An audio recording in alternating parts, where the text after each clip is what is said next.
Welcome one, welcome all to the greatest show of them all. It is the NFC East Mixtape volume. I'm not totally certain. Once again, you can listen to us wherever you get your NFC East blog podcast networks across the SB Nation universe. You can also watch us on the Bleeding Green Nation YouTube channel or the Blog and the Boys YouTube channel. And if you do, you will see the bright, shining, beautiful faces of myself, RJ Ochoa from Blog and the Boys, and himself, Brandon Lee Gowton from Bleeding Green Nation.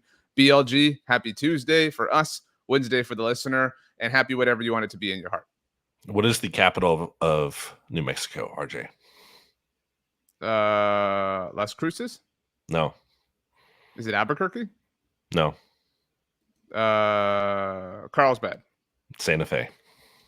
Well, did you have a reason for bringing that up, or no? I was watching the Breaking good Bad. mythical morning crew guess all of the 50 capitals, and honestly I kind of want to do that now. I think it'd be pretty fun, but I guess we don't have the time or resources to do that. I know you're not a Friends fan, but there's a Thanksgiving episode where Chandler has like a game that he like found at work, and it's really not a game as much as it is just like domestic geography, and the game is to list out all 50 states, so not even the capitals, but 50 states, and I think you get like 10 or 15 minutes, and like nobody can do it. Like, do you think you could? That. Yeah, you think 100%. You could list all 50, but if you had a time limit, like if we called it 10 minutes, I gave you, but you have no obviously like computer or phone, you just have pen and paper. You think you could list them all? Yeah, especially with pen and paper. I can't just say it off the top of my head. I need to like write it down. I need to think it out a little bit. But yeah, I'm very confident I could do that. Are you one of those capitals? People that, not so much. I'm not as good on that. It's tougher, but states, yeah. I'm a big maps guy. I like maps.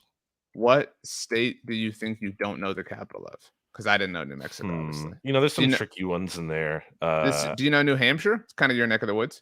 New Hampshire is not Montpelier. That's Vermont. New Hampshire's it's a tough one. It's not Concord. I forget what New Hampshire is. What is it? It is Concord. So it is Concord. Okay, yeah. I was thinking Massachusetts for that, but I guess that would be. Do you know? So the New England ones are a little bit tough because they're smaller states. Do you know North Carolina? North Carolina would be Raleigh, right? I think it's pronounced Raleigh. I could be wrong. Raleigh, either way, but you know, it's the correct answer, whatever the pronunciation is. What about the state of Washington? State of Washington is Olympia. Look at you. Okay, let's see if you can go 2 or 3. Illinois.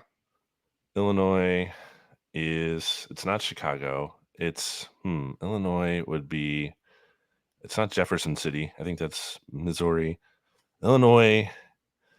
Man, why don't I see? That's the thing. Like these ones you think you would know. It's a big state. Is it Springfield? You looked off to the side. I think there was some cheating happening. There's nothing over here. Like my phone's here. The video audience this way. The video audience. There's nothing over here. My wallet's over here. My keys are over here. There's a level of distrust happening for the video audience. I wouldn't. As it relates to the podcast audience, though, we have 2 new reviews. We're gonna get through all of our kind of housekeeping things before we get to today's episode, by the way, which is the most overrated players, a fan favorite here on the mixtape. Underrated. I thought today was overrated. You told me overrated in the chat. That's incorrect.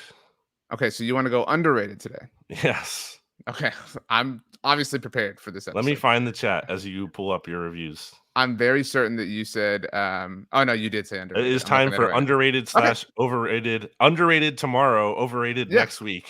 I'm super fine with this. Like I live and breathe the NFC East, so I can do this in my sleep. But we do have 2 reviews from the Blog and the Boys podcast network.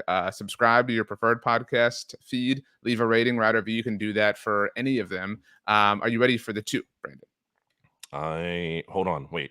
Okay, now I'm ready. Okay, the first one comes to us from DST Newman on June the 2nd, 2023. So we're a little bit behind on this. But it is titled "The Mixtape is my favorite NFL podcast." I think this is a European review because favorite is spelled Favourite. So you never know. Here we go. The NFC East Mixtape is the first podcast I'll listen to anytime an episode is available. I think RJ and BLG are both relatively unbiased in their takes, but do have some obvious biases, which I understand. I do wish you had more varied views with representation from the Commanders and Giants more frequently. We get that a lot. Maybe we'll work on that. Additionally, I think SB Nation should send you both to a Cowboys-Eagles game to do a live in-person episode. Michael Kiss, the boss man, is editing this episode, actually. So Kiss, heads up. Now, a question for both of you. If you could snap your fingers and have anything you wanted to eat for dinner tonight, what would it be? Include appetizer spelled with an S. So again, a bit of a different spelling. Main course and dessert, along with your beverage of choice, if applicable. So we've got appetizer, main course, dessert, along with your beverage of choice. And then the review ends. Cheers and keep up the great work. So Brandon, you can go first. Well, I've been really wanting. I get kind of in the mood every once in a while for a bloomin' onion from Outback Steakhouse. Not a sponsor, but I really like the bloomin' onion. Like, I haven't had one in, I don't know, like years. I just feel like it's overdue. I watched the episode of The Office recently, the Dundies, where they're at Chili's, and they used to have the Awesome Blossom there. They don't have that anymore. They don't have their version of the bloomin' onion. So I'd really like that. And I mean, if I'm like snapping my fingers and I can have anything I want, it's that because of the craving. And then for the meal, it's the like $200+ Wagyu A5 Kobe beef from Barclay Prime in Philly. That's like the best thing I ever had. It's what I had for my 30th birthday dinner. It was just amazing. Okay. It's not like a lot of food, but I mean, if I'm snapping my fingers, I could just get like a couple orders of it, I guess. And then for dessert, I want a cheesecake. Just like standard, like simple, run of the mill. That's not like a knock. Chocolate cheesecake. I'm trying to understand. Yeah, okay. Chocolate cheesecake. Maybe there's some peanut butter involved. I can't think of like a specific one from a place. I guess the Cheesecake Factory. But yeah, what about you? Well, your beverage of choice. Like beverage. Yeah. I'm not like a big. I'd probably just water. I don't need, like, the food is the star of the show. I don't need like this crazy beverage. I don't need a cocktail or anything with that. I don't need that. You and I think we learn this more and more as we do this, are kind of the same person in a lot of ways, with some like diametrically opposite flavors and tastes on certain things, like, I don't know, NFL teams. So you got my palate moving. I will go a bit of a different direction, but I am getting an onion fried sort of appetizer. Wow. Are you familiar with Tony Roma's? Like, I don't know what it's called, but it's like are you not aware of what that is? No.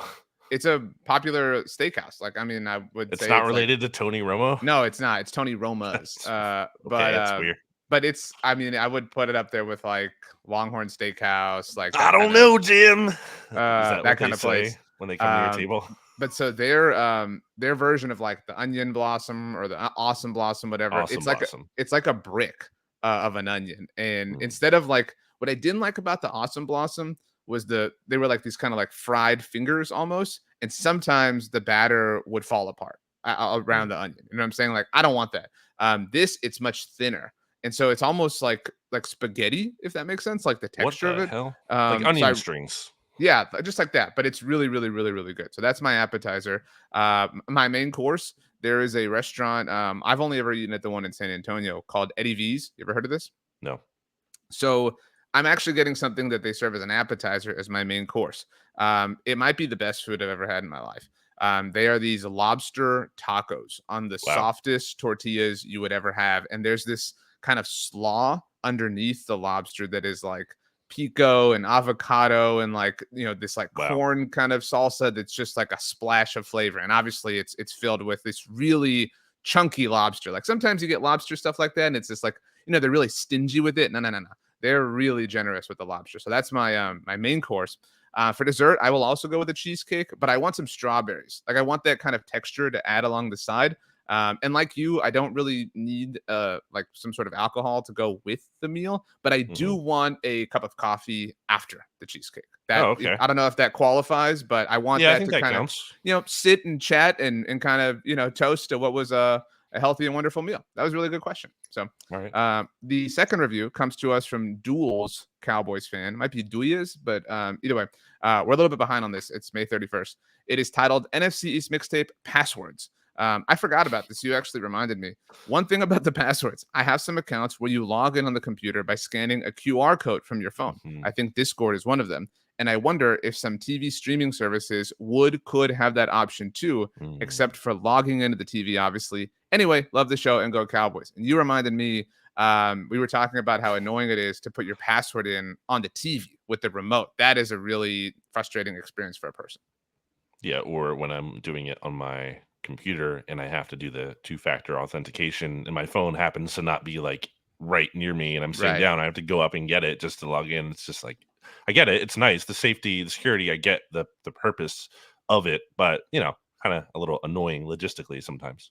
I do like, similar to the QR code thing. Sometimes I think YouTube is one of these apps. Like if you log in on your TV, it will tell you like, hey, if you open the YouTube app on your phone, like you'll be good to go. You know what I'm saying? Like you don't have to input a code or anything. It's just like, Yeah. I guess because it's on the same network. Um, Discord, I think, is really good like that. I've done that before where I think there's like a QR code thing and just I didn't have to the log in review with my literally said that. password. The Yeah. review So literally said those words. So good yeah. job. Well, I wasn't listening.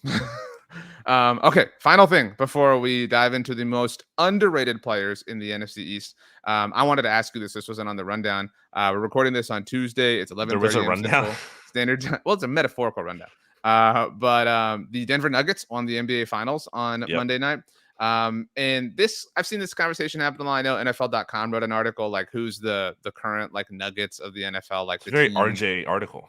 Well, yeah, like the team who would like break through and win their first title. My question is more of like who's the Jokic of the NFL? Like, you know what I mean? Mm. Like elite talent, kind of, different But sort no of one cares. personality. Yeah, that no one takes really like or took really seriously. You know what I mean? That is just kind of like Mm. a potential sleeping giant. Like, and it has to fit with the team. So like maybe it is on a team that's never won the Super Bowl. Like whatever. But like if we really had to compare them, I think you have to compare to the Jokic factor more than to the Nuggets factor, if that makes sense. Well, I think the title win is a little bit similar to the Rams in that regard, in that like I don't think people really care. I don't think like NBA Stan fans. Kroenke's really upset about this. Well, there you go. That's the connection. I don't think people really care outside of Denver. Like I think I was expecting like some people, maybe you, to troll me at the Nuggets. I don't really care. Like it doesn't really bother me at all. I actually bet on the Nuggets to win, and they won me some money, so I'm actually pretty happy about that.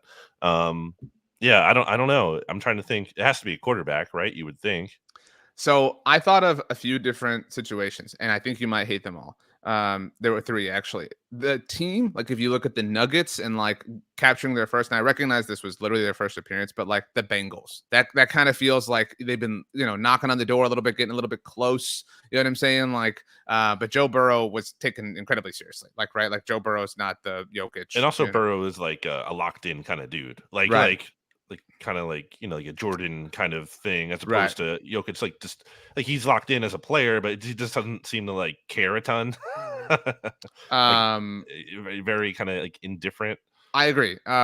So along those lines, because you're right, there is some like, and that was all the like meme stuff, like after the game was like how like he was barely drinking the champagne and stuff like that.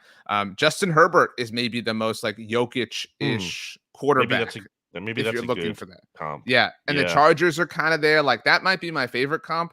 some Um, blue and yellow. Yeah. the one that you're really gonna hate, and this is more about the perception of around Jokic pre. Well, I mean, the guy's an MVP, right? It's not like people thought he stunk or anything, but like Kirk Cousins, like somebody who had like legitimate career accomplishments, but just wasn't taken seriously the way other players or other quarterbacks were. So like that's why I had three different comps. Yeah, I thought about the Cousins thing from like a dorky standpoint. I think most people admit Jokic is kind of like dorky, or at least kind of has that like appearance because he's like this big kind of goofy guy. Um, yeah, I will say that I don't know. Actually forgot what I was going to say. It'll come back later. Maybe not. Well then last thing before we start. We're recording this right after the Stephon Diggs stuff started to kind of trickle out. And that's very possible that there's some resolution on this by the time people are listening. But to Brandon and I's knowledge right now, Stephon did not report to Bill's mandatory minicamp. And there was this confusion. The quote from Sean McDermott, right, was that he was very concerned. I just saw this tweet, which is why I brought it up. There has been confirmation from various Bills beat, writers and people who are on the beat that Stephon Diggs was at the team headquarters for pre-minicamp medical testing on Monday, but that he did not report for day one of Bills mandatory minicamp. So that will be an interesting storyline to watch across the NFL. The NFC East plays the AFC East in 2023. Most underrated players in the NFC East. You said that you felt very good about your list. When you said this, I still thought we were doing overrated, but whatever.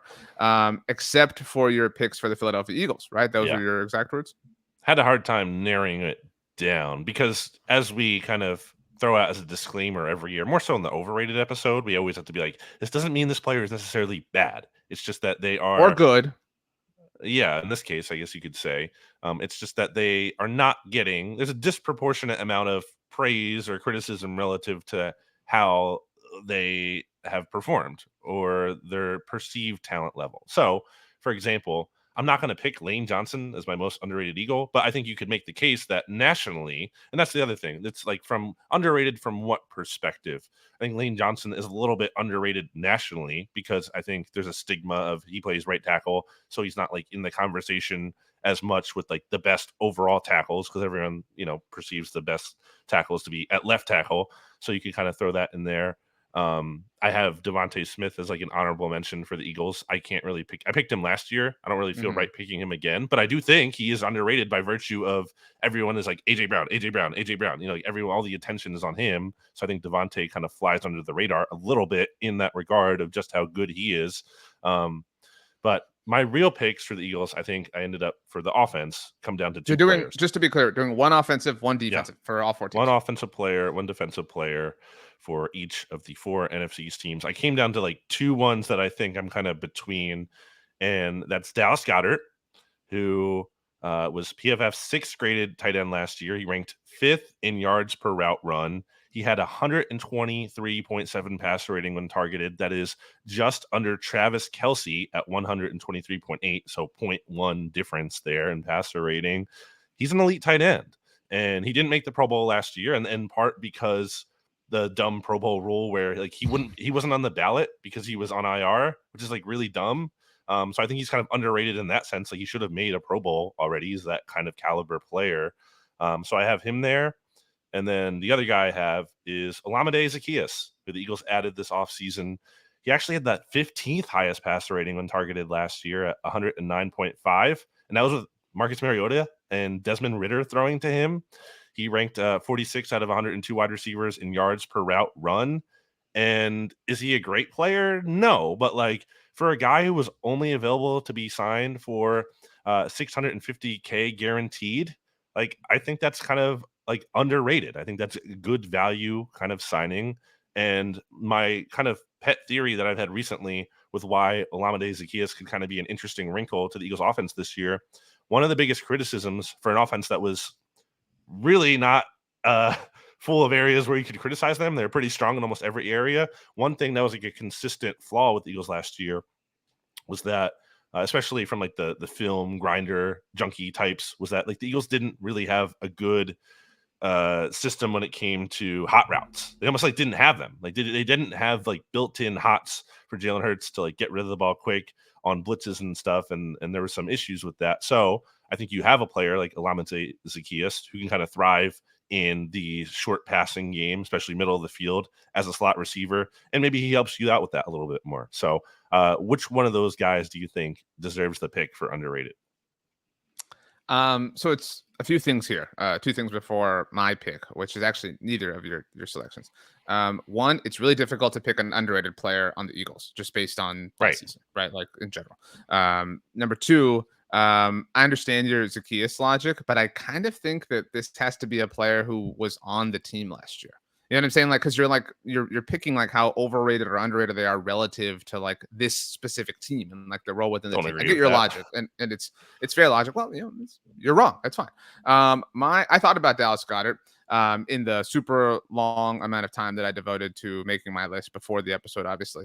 And I think he makes some sense. I do think he's an elite tight end, but the bar for that is low. right? Like, and not that that's like an indictment on Dallas Goedert, but like you have Travis Kelce, George Kittle, and like who's like the next best tight end in the NFL? Like we think it's Kyle Pitts, maybe, right? Like Darren Waller had that moment in Vegas, right? Like maybe he'll be back. Jonnu Smith had that moment. Like Dallas Goedert is certainly right there, but like the calling a tight end elite is not like the same thing as calling like a quarterback elite, is my point. So my vote is actually, I think, for Landon Dickerson. I mean, we praise the Eagles offensive line all the time, right? Like I actually saw this week's, or not this week's, today's for us, the headline for your links post at BGN was about PFF having the Eagles with the best offensive line in the NFL yet again. Like it can't just be Jason Kelce and Lane Johnson and Jordan Mailata. Like, you know what I'm saying? Like you're only as strong as your weakest link. And I know that Landon Dickerson had like a rough go at the very beginning, and a lot of Eagles fans are kind of a little bit down on him. But like, I think he's underrated. And if like, again, within the prism of how we've defined underrated, like you're better than the consensus says you are. I think my vote is Landon Dickerson. Yeah, I guess I can't. It's hard for me to go offensive line because of all the credit they get as a unit. And then additionally, Dickerson did make the Pro Bowl last year, and I thought that was a little bit of a surprise, especially because it feels like that's the being on a really good team bump that like happens. Yeah, but it feels like the path to him kind of making the Pro Bowl would be like he would actually have a kind of Pro Bowl caliber year, and he wouldn't get it. Like that's kind of how it goes for offensive linemen. Sometimes they need to have a Pro Bowl caliber year, get snubbed, and then the next year they get in. So I thought that kind of came a little bit too early for him. Not to say he's a bad player, but I thought there were some times last year where he didn't necessarily play like a Pro Bowler. So I have a tough time agreeing with it, but I don't think it's a crazy pick. Okay, are we ready for our underrated Eagles defensive play? So, like, if you have to pick one, because you named two, like you have to pick. I guess I'll go with one. Olamide. I think people are. I get it's kind of a projection. So you break the rules and pick like a not actual Eagles player. I don't. Why is that a rule? That doesn't make sense.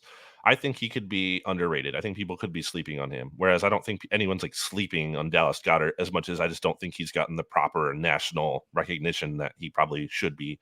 He should be a Pro Bowler. He should have made a Pro Bowl last year. It was dumb that he couldn't be voted for because he was on IR. That made no sense. I agree that that's dumb. But okay, defense. Do you want me to go first? Yeah. Or do you want to go first? This is tough because how many Pro Bowlers were on defense? Like 9, I mean, or whatever. Like, so they lost, CJ, DJ. They lost Hargrave. Right. Like, I will say that this is going to be, and this isn't like a picking on the Eagles thing, but like it is going to be super easy to do overrated for the Eagles, right? Like because of like what the season was for them. So it's really, really, really difficult to do underrated. I'm inclined to say James Bradbury. Like I kind of want to be like a hipster and say like Reed Blankenship just because he like maybe gets like mentioned the least. Nice. It's a good call. I might say James Bradbury just because I think that, like, spoiler alert, I think Darius Slay might be the most overrated Eagles defensive player. And so like interesting coming around to my Bradbury, side on that. I've never like been whatever. Like I've been, in a similar boat all along with Darius Slay, but whatever. I'm not the one who's flip-flopped like you have. So my point is like to be able to compensate for that is a level of like underratedness, if that makes sense. So yeah, my vote is James Bradbury. I think it's similar to the Devontae AJ Brown discussion where, Sure. AJ gets all the attention at receiver, Slay gets all the attention, name recognition at cornerback, but he gets all the stories. Like I saw there was a story about like his like relationship with Matt Patricia now, like when he was doing Calvin Johnson's thing. Like it's like, well, he does a podcast, so he kind of makes like headlines a little bit more. Sure. But James Bradbury literally allowed the lowest passer rating in the NFL last year. So yeah, I mean, I think there's a case to be made. He was the better cornerback from the two, and Bradbury did that in part because he got targeted a bit more. I think teams have respect for Slay a little bit more, which, maybe that speaks to Slay being better in that regard. But when you're seeing more workload like James Bradbury does because of that, and then you like rise to the challenge, well, I think he deserves a lot of credit. It's hard for me to say he's underrated when he made all pro honors last year. So I guess like that's kind of tough from that perspective. But I did have him on my list of like honorable mention players. I do think he deserves more credit. I feel personally more confident about James Bradbury like going into 2023 than I do about Slay, who I thought kind of finished the season a little bit cool last year and is older than Bradbury is. So that's also a factor as well. The other names I have written down here. You only get to pick one name. Well, like I told you, I had a tough time, and you've admitted that this is a tough time with it. So we're trying to narrow it down. We're creating it's a podcast, creating a conversation here for you.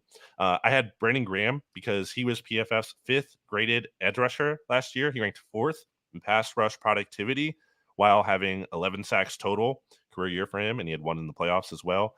And he did that coming off an Achilles injury in his age 34 season. Like, that's pretty crazy. That's not a given. I heard you and Pete Sweeney talking on Monday Football Monday, Pete specifically, about like how, you don't, maybe Von Miller doesn't come back as strong because he's age 35. And I couldn't help but think about like Brandon Graham during that. Not to say that Von definitely will, but maybe it's possible that he will. And regardless of the Von aspect, like, again, a testament to what Brandon Graham did last season and was not really like honored in any way. I think he should have been comeback player of the year, or at least he could have thrown him a bone and given him Walter Payton man of the year instead of Dak Oh my Prescott. gosh. But I mean, he just deserved to be recognized in some kind of way, and he wasn't. Kind of sad. You're right, And Brandon. The Eagles were really lacking in recognition last year. Poor, well, the Brandon Graham poor Philadelphia specifically, Eagles. not the Wow, Eagles. Brandon what a tough Graham time for them. specifically. Just jeez. But I think I'm my really pick impressed y'all all made it through that. is a name what you said. I think it's Reed Blankenship. He was the 10th highest graded safety by Pro Football Focus last year. He was the first undrafted rookie free agent ever to pick off Aaron Rodgers. And it was not like a tipped ball or like some kind of fluky interception. It was like an amazing, no pun intended here, read on Aaron Rodgers and like anticipated and exploded. I thought he looked really good in training camp last year. I was saying when the Eagles were playing Kayvon Wallace ahead of him and Wallace was not playing well, I was like, why is Wallace on the team? And why is he playing ahead of Reed Blankenship, who actually looked good in practice? And Blankenship got more playing time. He's currently running with the first team safeties in OTAs. He has a chance to start here. I think people are kind of throwing him aside a little bit just because the Eagles signed Terrell Edmonds and they drafted Sidney Brown. I think it's like, oh yeah, Reed Blankenship, whatever. It doesn't really matter. He'll be a backup. No, like I think Reed Blankenship might actually be like a good starting safety. And I think people are sleeping on him. So I'm going to go with Reed Blankenship. Again, the bar a little bit low for good starting safeties in today's NFL. But like I said, there's logic there. I'm not shifting in my answer the way you shift an opinion on Darius Slay all the time. Okay, are we ready to move on to the Cowboys?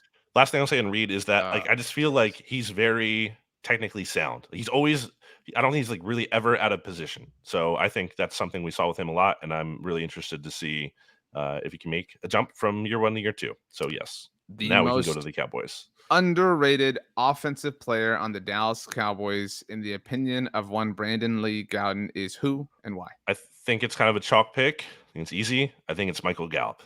I think Gallup is primed, unless the injury that he had just like kind of zapped him for good, then that's an issue.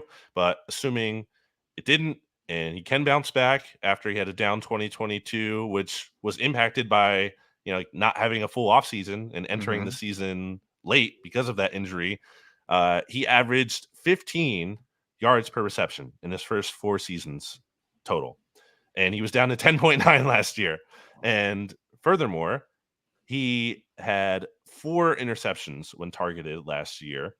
Obviously not him making the interceptions, but 4 interceptions happened when he was targeted last year. That is the same number as the interceptions in the previous 4 seasons combined. So previous 4 seasons, only 4 interceptions when the ball was thrown his way. I just think he is due to bounce back. I think he's kind of being underrated. I think people are like, oh, he's no good, sleeping on him a little bit. Everyone's excited about adding Brandon Cooks, understandably so, but I think Gallup's getting underrated.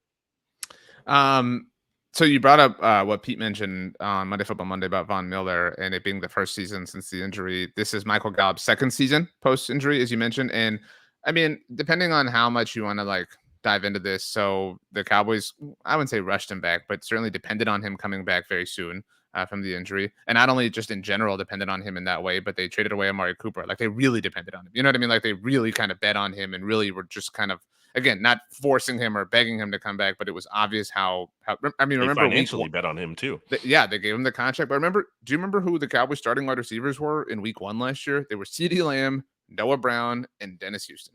And so it was just a game of like when Michael Gallup's back, when Michael Gallup's back, when Michael Gallup's back. You know what I'm saying? So it was a difficult thing the entire time. He was an incredible player, obviously, for the Cowboys, up before that injury and had moments last year. I do think it's kind of chalk. I do think that it's been easy for Cowboys fans to kind of like forget the great player that Michael Gallup was, that earned that contract, what with so much time happening and a little bit of poor play happening. Brandon Cooks now being a part of the team. CeeDee Lamb really kind of becoming the alpha last year. So I think that's a fair pick. Actually, as you say this, I tweeted about the Stephon Diggs thing, and somebody responded to me. I'm looking at the tweet right now. It says, if I am the Cowboys, I offer Gallup and a first for him. Look, I would love Stephon Diggs on the Cowboys, but I wouldn't trade Michael Gallup in a first-round pick for Stephon Diggs. I mean, I think Michael Gallup's we talked about this. Like, if he's your wide Bills receiver, wouldn't do that. but if he's your wide receiver 3 on the Cowboys, like, he's the best. He might be the best wide receiver 3 in the NFL. Like, if he's your wide receiver 3, you know what I'm saying? Like, it's difficult to find one that that has as much career accomplishments as he does. Is I mean, the Bengals. But yeah, okay. So my point is, like, he's in the mix. You get my point. So I think that's a really fair pick. I thought about that again with all of the time that I devoted to this. But the answer, I think, is Terrence Steele, who's also coming back from injury now, which adds to the, ever flowing conversation and confusion about how the Cowboys are going to line up along the offensive line. Terrence Steele has really become one of the best right tackles in the NFL. And as an undrafted free agent, that is super impressive. I think, when you talk about the Cowboys, like, again, difficult to find an underrated player on this team with how much attention they get. But I bet, like, Terrence Steele isn't in the first 20 people you think about when it comes to the Cowboys, but he's certainly one of their best players. And his injury last year really forced them to kind of change things. They were on the precipice of finally having Tyron Smith at left tackle, Tyler Smith at left guard, and then chalk everywhere else. And then he got hurt, and Tyron had to go play right tackle, and that created this kind of domino effect. They cut Lyle Collins a year ago in favor of him, and they were proven right. I mean, they really believed in him. He is somebody who has really developed throughout the Mike McCarthy era. And so every Cowboys fan is really anxious, not only for him to return and be healthy, but for them to get a long-term deal done with him. This is his restricted free agent year and a contract year for him. And so Terrence Steele is my answer, but Michael Gallup is a good nominee as well. What if Terrence Steele played in Pittsburgh? I don't know if you know this or not. It is spelled with an E at the end. So, like, I know. It's just add the R and the S. I mean, that would annoy me greatly. I will say, like, that would really, really, really, really bother me. Like, I would hate all of the obvious jokes. You ever play RuneScape? Speaking of RS. No. Okay, you're missing out. Oh, speaking of games, started Zelda Tears of the Kingdom on Monday. That's the new one. The new one, yes. Right. Have you played Breath of the Wild? I have. Yes, okay. I beat it. Yeah, I didn't like 100% or anything, but I Okay. beat the final boss at the end. How's Tears of the Kingdom so far? It's crazy. Like, I mean, in a good way, but, like, I'm still in the tutorial. It's a lengthy tutorial. The mechanics of the game are really interesting. I feel like I'm not this kind of person, but I feel like, crafty / engineer kind of, those people, like people who like relish actually like building things and constructing things and coming up with like creative solutions. I think they would really like that a lot. There's an element of that to this game, and also the ability to like kind of just like fuse weapons. So it's kind of interesting. It's not like my kind of play style. I kind of like a game that's more straightforward, and there's less there's less like an abundance of choices, because then I feel like if there's just too many choices, it's overwhelming. It's overstimulating. I played Skyrim for a time where like I had to put the game down for like a month or two because it was just like I just don't know what to do. There's too much to do, so I don't know what to do. It's paralysis by analysis, paralysis by choice. Anyway, the most underrated player on the Cowboys defense. Hang on, just as an update, because I said this would happen. Adam Schefter just tweeted that Stephon Diggs' agent, Adisa Bakari, I hope I'm pronouncing that correctly, said his client is in Buffalo, has been in Buffalo since Monday morning, took his physical, met with the head coach and GM the past 2 days, and the Pro Bowl wide receiver, quote, will be there for the entirety of the minicamp. That's kind of strange when you think that he met with Sean McDermott and that Sean McDermott went on to say that he's very concerned. Yeah, I don't know what's going on there. There's obviously more than we know, so we'll stay tuned. Keep our ear to the grindstone, as they say. I don't really like that expression. Like, yeah, I don't know what that means, because I didn't know it existed before right now. Most underrated Dallas Cowboys defensive player in the opinion of you, BLG, Brandon Lee Gowton. Go, Gio. Last year, I picked up who we picked last year. By the way, I said Devontae and Reddick last year, which is, hey, really good call by me, in my opinion. Wow, so like this picking non-Eagles players is like a theme for you with Hassan Reddick last year. I mean, was that not a great pick? I think that was like the perfect But pick. it was born of like the same not real logic. Like he was underrated as a Panther, not as an Also, Eagle. That's you my point. like hated the idea of Reddick on the all NFC East team, but You said Anyway, that you would take him over Micah Parsons, which I was said that and like just is ridiculous. You I said those mean, words. it's less ridiculous than you asserted Okay, it to be, right now considering how you good can he trade was. But Hassan anyway, Reddick for Micah Parsons straight up. You saying no, Mister? I I'm obsessed mean, with everything Micah Parsons that's does and all not the the clothes he point. wears. But you acted like it wasn't even a conversation, It and isn't a conversation. I think Reddick is better than you were giving him credit for. Is the point? I Anyway, think that's fair, but like that's a long stretch from the point you were making a year ago. But anyway, well, you your acted like pick it was this like year. pathetic and like Reddick Your just is like pick for about most to liver. underrated Cowboys defender this year. Ready, set, It's go. Osa Digizua, and there's an It's a great article pick. on Vlogging the Boys, literally with the title that like he is the Cowboys' most underrated player, not even just on defense, on the entire roster. His sacks doubled last year in his second season from 2 to 4, but still. And then there was a good note that you guys had on BTB about how like he basically outproduced the entire rest of the Cowboys' defensive tackles. Now, not like the highest bar there, but still, he like outproduced them himself. So I don't think he's like a Pro Bowl kind of player or anything, but he's a good starter at defensive tackle, and that's not something the Cowboys have always had. And I think it's possible that he could continue to get better since he's going to be entering his age or his third season, I should say. So I think it's him. I think that's a great pick. I said I guess it would be like a year and a half or so ago that if Micah Parsons didn't exist, that Osa and this is really difficult to do as a defensive tackle. Which keep in mind, if you're an Eagles fan, I said that Osa would have had a candidacy for Defensive Rookie of the Year. But obviously, Micah took it, running away in 2021. So he has been a really great player. I love when he does something cool because I get to say Wingardium Leviosa. I don't get a lot of opportunities for that. I think so. Really great pick. Your point about kind of like not a lot of like competition in the defensive tackle room, also a case for why the Cowboys drafted Mozzie Smith. Remember that? So Osa's kind of been relegated a little bit with the arrival of Mozzie, but certainly an important part of what they're doing. And now I think with the like load less for him to carry, I think we'll see an even better version of Osa Digizu. You know what I'm saying? Like with the presence of Mozzie Smith. So that's a great pick. It's not mine, but you did kind of steal it from BTB. So really, again, not an organic thought of your own. I mean, I made it on my own. I literally like wrote his name down first, and then I was looking for evidence to support it, and that was under there, so I didn't really steal it. I mean, it was the premise was Uh, already there. so this is a defense that gets a lot of attention. So you do have to kind of squint hard to like find that like Osa Adigizuwas, like you just did. But my answer, I don't know my answers from a year ago. I don't know if you cared to look them up. But so I you can had tell. J-Ron Curse, and I know you disagreed with that. I thought he was really overhyped. Like he had an amazing 2021. And I thought there was no way he would replicate it, and he did. I mean, you know what I mean? Like he's in a way, he's like a microcosm for like the phenomenon that the 2022 Cowboys defense was. Right. That they didn't like regress to the mean. But so that's why he wasn't my answer a year ago. I'm gonna guess this was my answer if you have it listed. Brandon is kind of the official like note keeper of the NFC East Mixtape. For anyone who knows, he actually writes more stuff down than I do, which I appreciate. We have to do an episode like what we're thankful for at some point in the future. Anyway, I'm thankful for that. My answer is Maybe we can do DeMarcus it around Lawrence. like late November.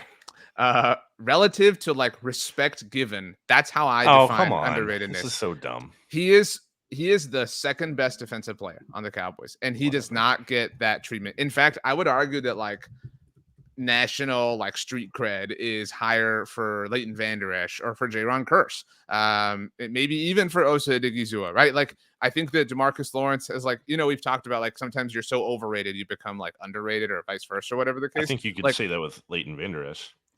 I disagree. I think Leighton is kind of like Leighton's value was really apparent last year when he got hurt. It was really, really, really obvious like what he meant to the team, and what he meant to the defense, and obviously helping them stop the run. And so it was like a real matter of like everybody was able to see and identify Leighton Vander Esch's worth. But there are some people, some Cowboys fans, who still are so reluctant to admit that DeMarcus Lawrence is an elite edge defender. I mean, like, does he have the sacks? No, but man alive, he is one of the most important players on the team, and he does not get talked about that way. He is my pick for most underrated defensive player.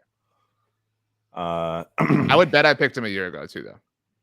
How many players do you think have at least, so in the last 4 years, and this is relevant since 4 years ago, I believe, the Cowboys signed DeMarcus Lawrence to a 5-year deal worth $105 million. He's That's correct. 20.5 sacks in that span. How many players have at least 21 sacks? So how many players have more sacks than DeMarcus Lawrence I in would that guess. span? I would guess like 50, maybe. 54 is the answer. Yeah. So I mean, miss me with again, like, elite. That's not elite production. When but you 54 like players have more sacks than you in that span. I'm not saying that the sack numbers don't matter or that like sacks are stupid. That's not my point. But like, 54 players. but That's a like lot of players. this is equivalent to like QB wins, and Oh again, my that gosh. No, it's has not. merit. It is. It has merit, but it doesn't tell the whole story and like what his value and his impact is on this defense and to the success of this defense. You can't say he's So underrated when 54 players have more sacks than him over the your last 4 best years. argument, if you're looking to make it as to why he's not this player, is that when he got hurt at the beginning of the 2021 season, that like they really didn't skip a beat. That's the best argument if you are like a Tank hater. But man, he is so important to what everything they do. He's a hidden, piece. He is the engine. Like, but he doesn't have the exterior coating that like several other players have. And then, in what's more is like since that time, since 2019, other players have come along and had like flashier success, like Micah Parsons, like Jaron Curse, like Leighton Vander Esch. And so that's kind of taken away. DeMarcus Lawrence is the answer for me. 1, 2, 3, 4, 5, 6, 7, All 8, right. 9, 10. Wait, 11, 12, While 13, Brandon 14, counts, 15, we're going to 16, take a 17, very quick 18, break 19, 20. to hear a word 20. from our He is the 20th. sponsors. He is the Welcome 20th back. Hold up, wait. highest paid player in terms of annual edge rusher value, and 54 players have more sacks than him, and he's somehow underrated.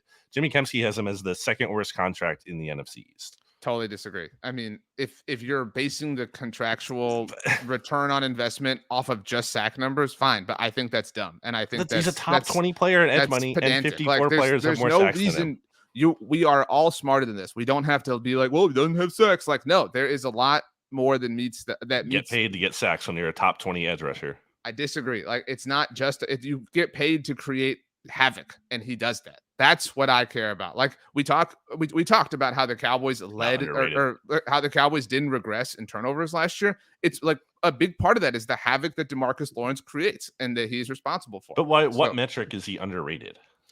I think again, like this is underrated. He made the Pro Bowl last year, so he's getting recognition. But like, even though he shouldn't. People like you and again, like I would actually say people like other Cowboys fans. There are so many Cowboys fans that like think he sucks or think he's terrible. I would liken him to Michael Gallup in that sense. He's a good player, but he's not an elite player. He's an elite defender. He isn't an elite sack getter. He is an elite player. But okay, now we're gonna take a break to hear a word from our sponsors.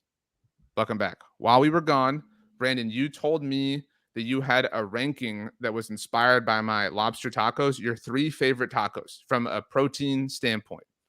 Go.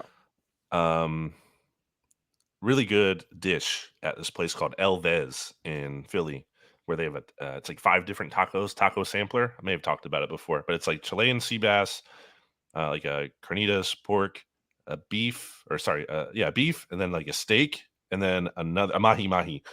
Really good. Really love that. But I think it's the pork. It's the best. I like a pork taco, like a carnitas. Sure. I mean, I kind of just would go with that, honestly. You ever had barbacoa? Yeah, I do like a barbacoa. That's a good point by you. Okay. So I'll put that in there. The shredded beef as opposed to the ground beef. More of a breakfast taco though, like around my part of the earth. So that's Sunday morning. Can I say that as I want carnitas 1, barbacoa 2, and then a breakfast taco with like, I don't know, eggs and bacon. Maybe it's 3.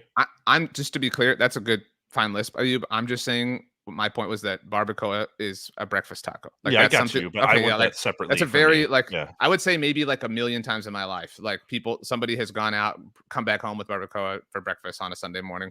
And you want like a secret tip, what you drink with that, and then back to the beverage question, Big Red. That's like barbacoa and Big Red. That's a thing. What is that? I don't even know what that is. It's a soda. Yeah, I mean it's like orange soda but red. It's called Big Red. I think they have a Big Blue. Shout out to Big Blue View. I thought Big Red's the gum.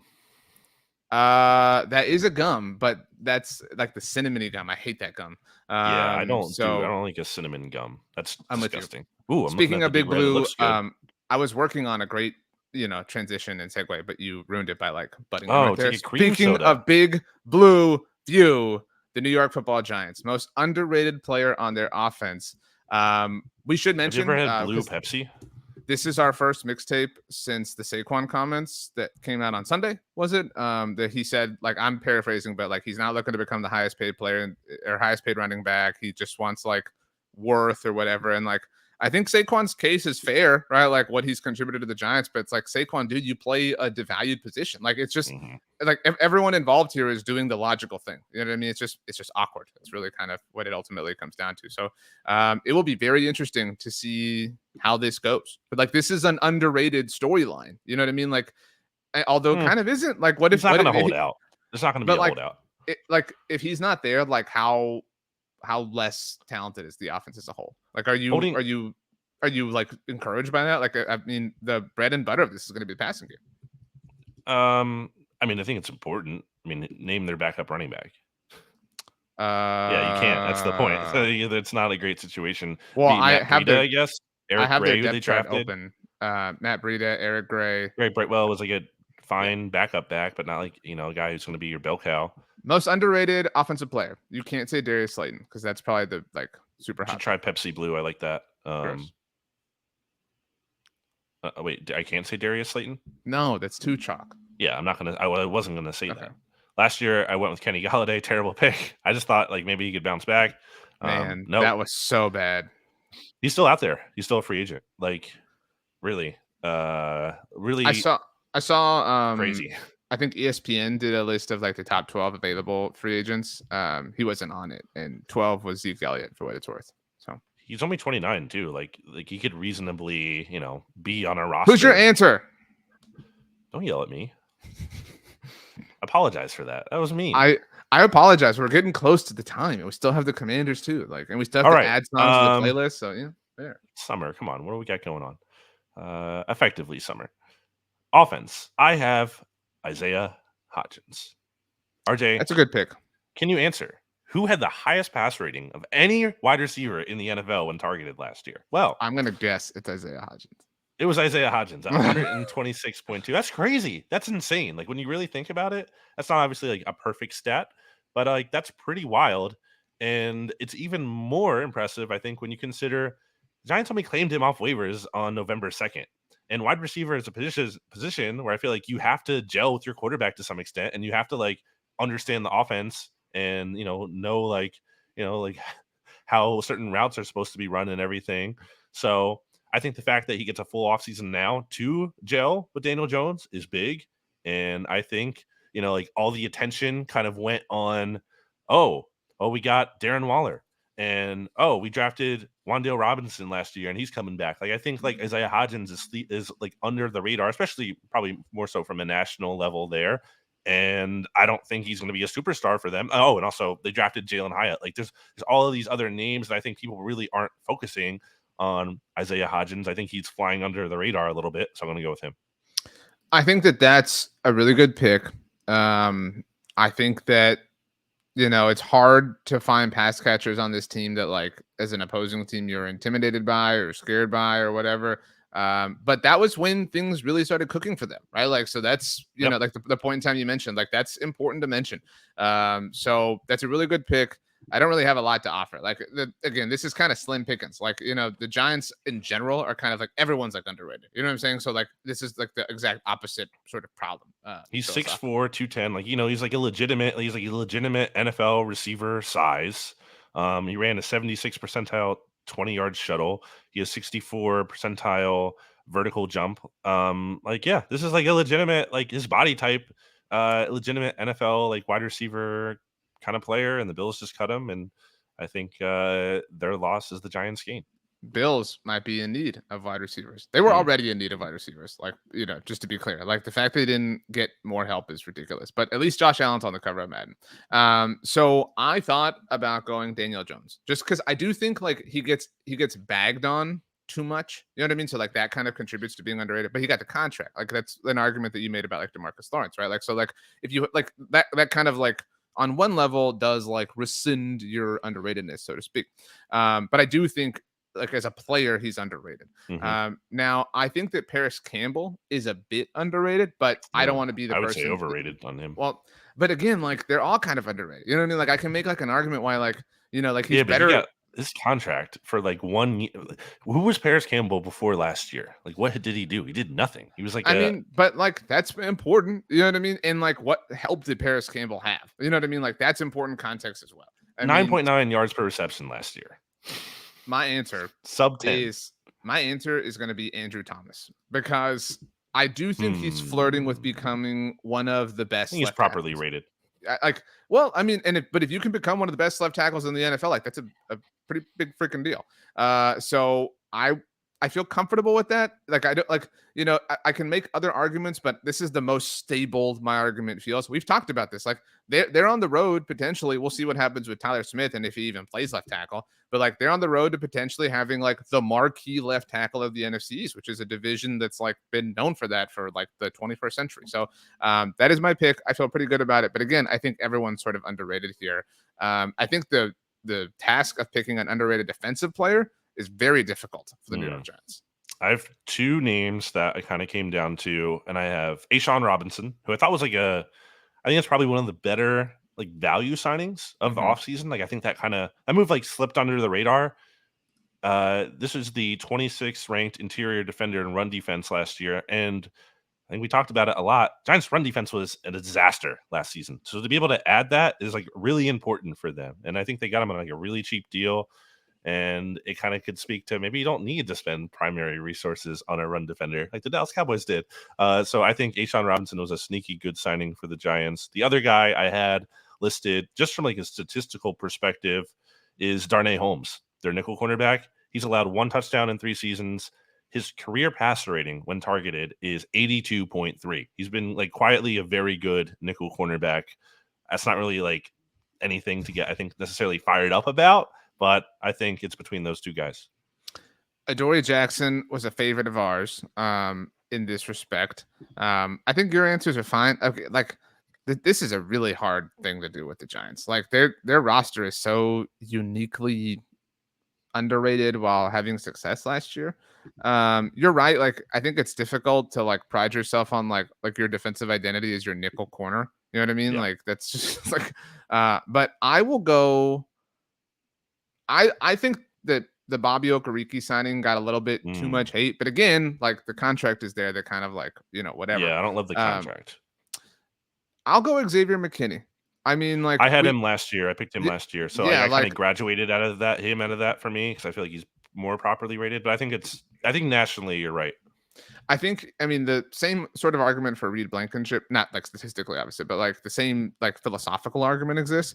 And you're right. Like I think that he's one of the players that like is most like identifiable with the Giants right now. So it's easy like when they are a national story to kind of like latch on to players like him. So he might be one of the like bigger names, but he's a really good player. And he's a better player than the like average player is on the New York Giants defense, if that makes sense.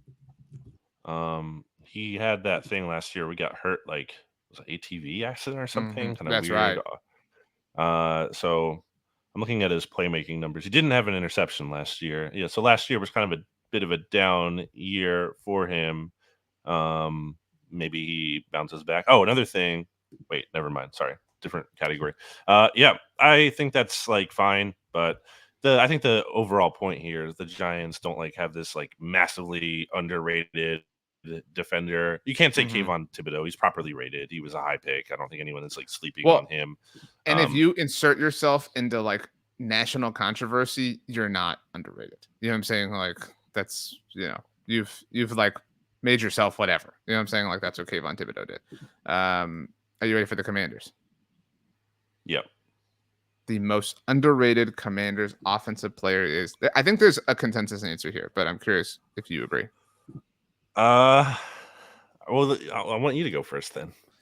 So there are lower bars to clear. Like we talked about, like Dallas Goedert becoming an elite tight end. And again, that's not like a knock on Dallas Goedert. So like the bar to becoming one of the best running backs in the NFL is pretty low, right? Like you don't have, like, you can come in like Bijan Robinson is like automatically one of the best running backs in the NFL, right? Like he's like It's the top highest paid 3, running back in the NFL.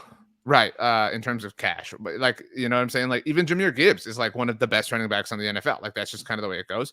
Brian Robinson is one of the best running backs in the NFL. Now, I will say with this team, some of the underratedness is the like perception of the organization, and that is a very well earned, perception and reputation, by Dan Snyder, obviously. But like, like what Brian Robinson is as a football player has nothing to do with those sorts of things. But you know what I mean? We all kind of like, Commanders, like whatever. So I do think that like name an NFC running back you would take ahead of Brian Robinson right now on your team. I mean, Tony Pollard. So Tony Pollard, Pollard, maybe. Saquon. Okay, Saquon, maybe a healthy Alvin Kamara. Right now, like I know that I situation think is a you little can make touch the and go. case for Rashad Penny. Like, I'm not arguing about that vehemently, but I think like he's in that ilk. I think he's in the ilk of right now, at least. And DeAndre that's really my Swift, point. Rashad Penny. If he's in the ilk, he's underrated. My other option, just to do the like Brandon thing where I named the whole team, would be Jahan Dotson, because I don't think I we don't think talk he's about underrated. him. I think people love I don't him, think especially in the fantasy community. that's fair, but like I think when you have like I saw there was a NFL.com article that was like ranking the top new quarterback wide receiver combinations. So like number 1 was Aaron Rodgers and Garrett Wilson. It was like it has to be like a new one. So like, but every year there's the like exercise like ranking wide receiver duos in the NFL. While I think they are third, Washington has one of the best or third in the division. Washington is one of the very best in the NFL because of Jahan Dotson. So I do think he's underrated in some senses, but you're right. Some people give him his pop. Yeah, not by us. I remember we did the episode we did with the step forward candidates or whatever. I talked about with him, and like you could go into any game, and at the end of the game, you could easily be like, "Oh yeah, Terry McLaurin and John Dotson were the best duo of this game." At the end of the day, I have 2 names written down. One I will go with that is not really interesting. Charles Leno. I mean, like he's quietly just been like a really nice left tackle for the Commanders. That's like an underrated pickup. Bears just cut him, and the Bears have needed offensive line help. And is he a Pro Bowler? No, but like, is he a good starter? Yeah, and he hasn't. Did he solve a game. problem? Absolutely. That's a great way. He hasn't to, missed a game in the past 2 years, and they just picked him up off the street. Like and he's again not a Pro Bowler, but like he's a good starter. That's kind of underrated to just be able to get a good. How many teams need like a quality starting tackle? Not even like an amazing tackle. Just need like a guy at tackle who can at least not be in a disaster. And Charles Leno is absolutely that. And he's only going to be entering his age 32 season. Like he could play for like reasonably, at least 3 more years. So I think he kind of gets underrated, especially too with all the other good quality offensive linemen and tackles in this division. But no one's gonna that's not like a passionate argument that you want to make about him. I'm gonna pick Sam Howell, baby. I'm gonna say Sam Howell is being underrated. Everyone's sleeping on him. No, but seriously though, like I think it goes back to the draft. I think he was underrated in the draft. I think people did sleep on him a little bit there. I think the Commanders are kind of overrating him, but because of that, I think it's kind of becoming so overrated by the Commanders that he has now become underrated. And I'm interested to see what Sam Howell can do. Name the teams who, if Sam Howell joined them, he is immediately the best quarterback on their roster. I mean, the Raiders probably. No, he is not better than a healthy Jimmy Garoppolo. Well, but he's not healthy. I mean, and he's never healthy. Like, he never stays healthy. That's a factor. The Cardinals is one. I'll give you that. Cardinals, maybe the Bucks. I would say the Buccaneers. That's debatable. I would rather have Sam Howell than Kyle Trask or Baker Mayfield. But some of that is like you'd rather have the lottery ticket. You know what I mean? Like that's not like yes, that's like part of it though. If you have to win a game today, you're taking Sam Howell over Baker Mayfield today. I mean, like I'm not like arguing for Baker. Yeah, that's my question. Like, sure, but that's what scenario do you only need to win one? Like clearly not the Falcons, just because of Taylor Heineke. Even if you don't believe in Desmond Ritter, that's a even for me. It's a push. Sam Howell or Jordan Love, one game right now to quarterback the Eagles. I'll take Jordan Love. Sam Howell or I guess Ryan Tannehill or even Will Levis. I mean, like you know what I mean. If you have to win today, you have to take Tannehill. Sam Howell or Kenny Pickett. I like Kenny Pickett. Okay, that's my point though. Like, I mean, like we're talking about like one of the 5 Kenny worst Pickett? starting Yes, quarterbacks he in the NFL. can. All right. Anyway, look, Defense. it's hard. It's hard to pick from the Commanders. That's the point. That's the bigger point here. I All like right. Brian Robinson. I had him in my candidate, I think, to take a step forward, but I don't think he's necessarily underrated because I don't think he's done enough to kind of earn that. Now you could say, well, what has Sam Howell done? And that's a fair point.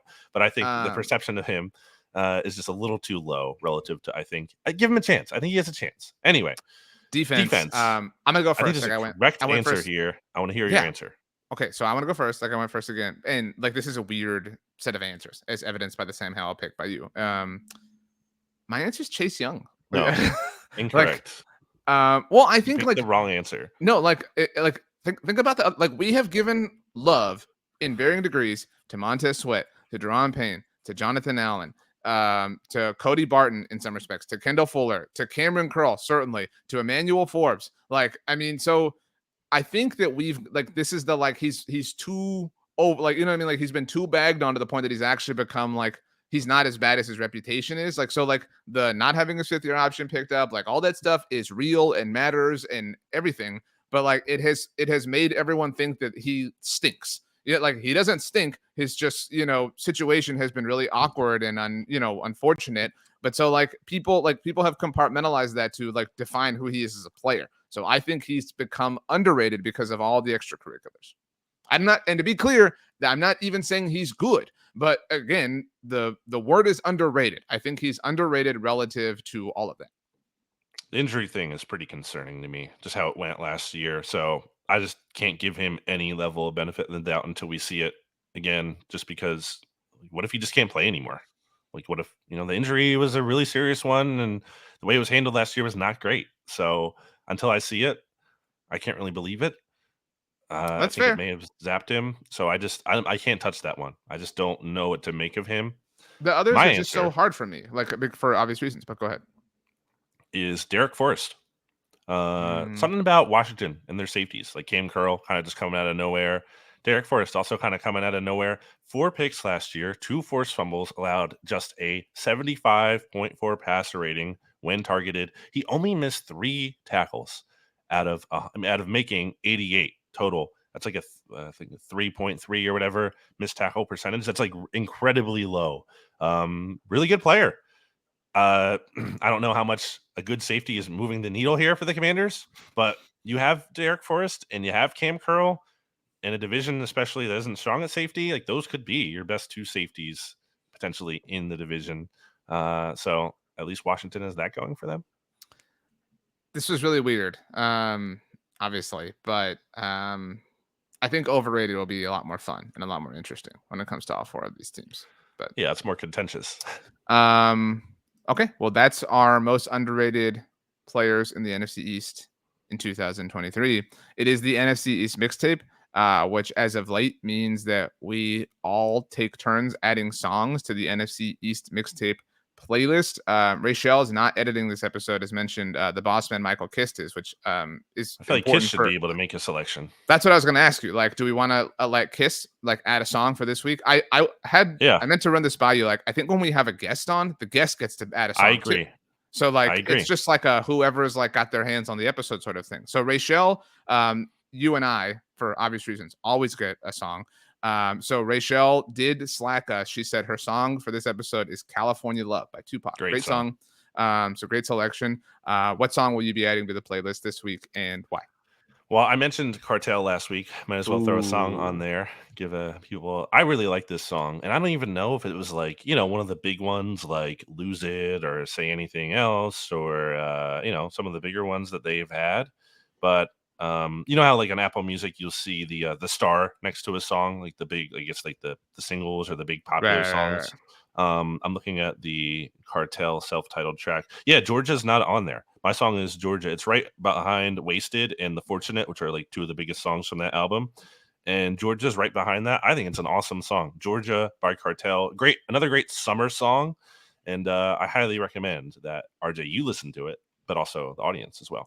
This is the first song that any of us have added to the playlist that I've never heard. Yeah. So I'm really excited to listen to it because as we've learned over the last few weeks, you and I kind of have the same like late or mid to late 2000s sort of nostalgia for music. So I'm assuming this kind of fits that vibe. A great song of the summer is always a good thing too.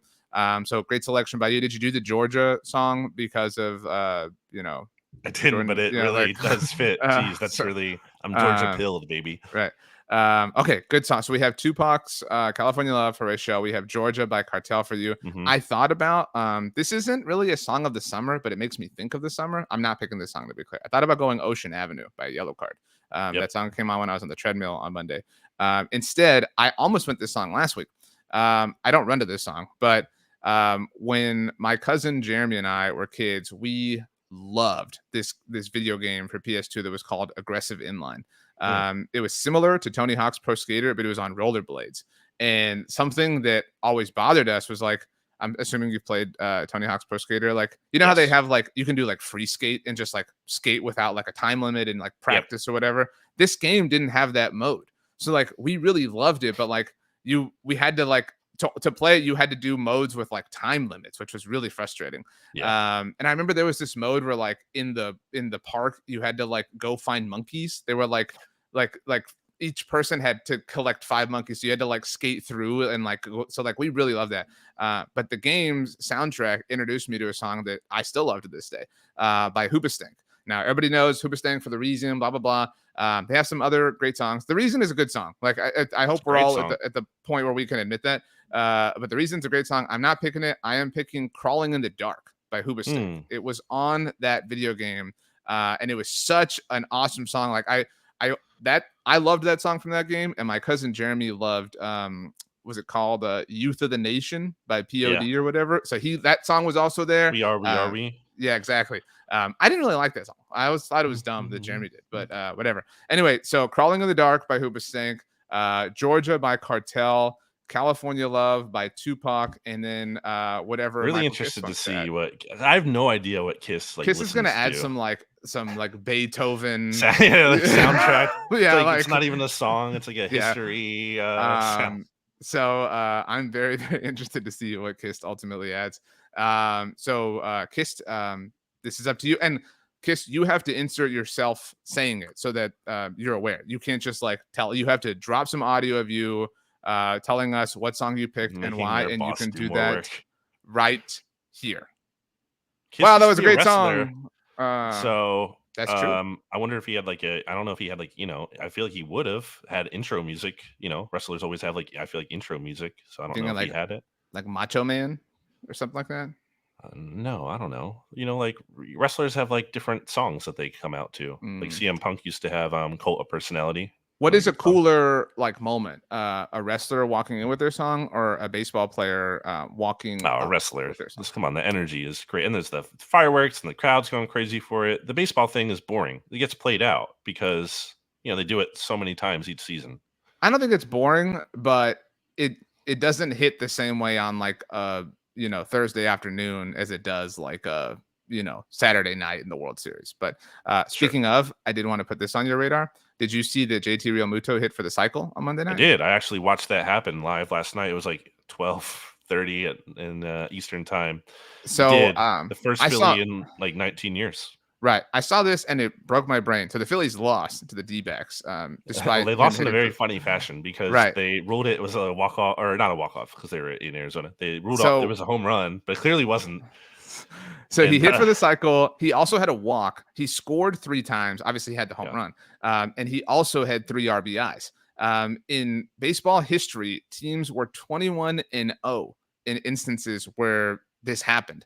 They are now 21-1. That is always amazing to me when like something is like 100% certain or accurate or whatever. Like you're talking about like 21 times that it happened, and every single time was a win. Shout out to the Phillies for the cycle is a weird thing to me because if you hit 4 home runs, that's like you don't get the achievement of the cycle, but you did better than that. That's even better than the cycle. It's cool, but it's like a like matter of circumstance too, because it's like circumstances inhibited you from like the single you had becoming a double. So like it is cool, but like I agree with you, it's not really impressive. And also, if you were like up, let's say the Phillies were up like 9-1, And if you're JT and you could go for the triple, but the double is there, like just like I would be like, just stay. Like just stay. You have to stay at second to get the cycle at that point. You have to. I do think it's cooler if like the thing you're missing is the home run and that's the last thing you hit. Because Sure. then it's like you're trying to do that. Like you're not trying to Exactly. hit a single. So like Right. that Yeah, to it's the weird. point involved, The right? weird. It's a weird thing. Is there an NFL equivalent for the cycle? I think the closest that I can like fathom is like the That could Madden be a game. So like, but it's a team thing. quarterback, Like when your right? quarterback passes for 300 yards, you have a running back rush for 100 yards, and you have a Oh, receiver go for 100 yards. That would mm. be my or if it's a defensive player who has the like sack, strip, fumble recovery, maybe Sack, force touchdown. fumble recovery, touchdown. Maybe add a safety in there too. Yeah, maybe That's really that's like hard, you but you can like compile it a few different ways. Like maybe if you're like a linebacker or DB, like you force a fumble, you have an interception.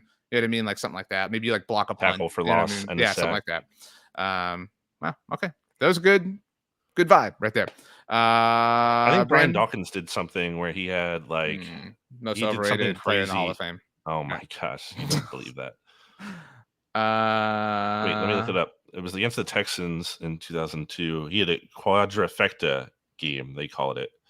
Caught a touchdown pass, had an interception, a sack, and a fumble recovery. I mean, like that's like I'm sure JJ Watt did that at one point in time, right? Like because you remember they would use him on the goal line, so like I'm sure he had a Interception though? touchdown.